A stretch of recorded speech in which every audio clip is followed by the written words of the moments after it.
Indirect గా కావచ్చు, direct గా కావచ్చు, మనకు చాలా హింట్స్ అయితే వస్తున్నాయి. ఎప్పటి నుంచో ఉన్నది ఏంటంటే ఇప్పుడు చూడండి, ఒకప్పుడు సపరేట్ తెలంగాణ అయినప్పుడు ఏంటంటే తెలంగాణ హైదరాబాద్ చాలా కాస్ట్లీ, దీనికి లోన్స్ లేవు.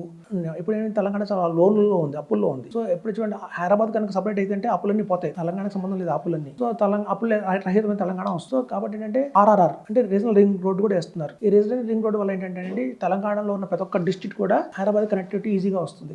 ఎప్పుడైతే లాజిస్టిక్స్, ట్రాన్స్పోర్టేషన్ బాగా డెవలప్ అయిందంటే ఆటోమేటిక్గా తెలంగాణలో డిస్ట్రిక్ట్ అన్ని కూడా బాగా. కాబట్టి ఏంటంటే ఇది ఒక ఆలోచన అయితే ఎప్పటి నుంచో ఉందండి. అలాంటిది కనుక జరిగితే మీరు ఊహించండి, ఏదైనా ఒక land second capital or capital మధ్యలో ఉంటే, అంటే తెలంగాణ క్యాపిటల్ వరంగల్, హైదరాబాద్ మధ్యలో ఉన్నది ఇప్పుడే బంగారం అవుతుంది. ఆ టైం వస్తే మాత్రం ఈ ల్యాండ్స్ కి కోటాలు కొలుగుతాయండి. సో మనం చెప్పేది ఏంటంటే ఇట్లాంటి ఈ బెల్ట్ లో, ఈ వరంగల్ హైవేలో రోడ్డుకి ఆనుకున్న ల్యాండ్. సో ఇప్పుడు హైవేకి రోడ్డుకి, హైవే నుంచి మళ్ళీ 10 కిలోమీటర్ లోపల అంటే మనం చెప్పలేమండి, అవి గ్రోత్ అవుతాయి లేవో.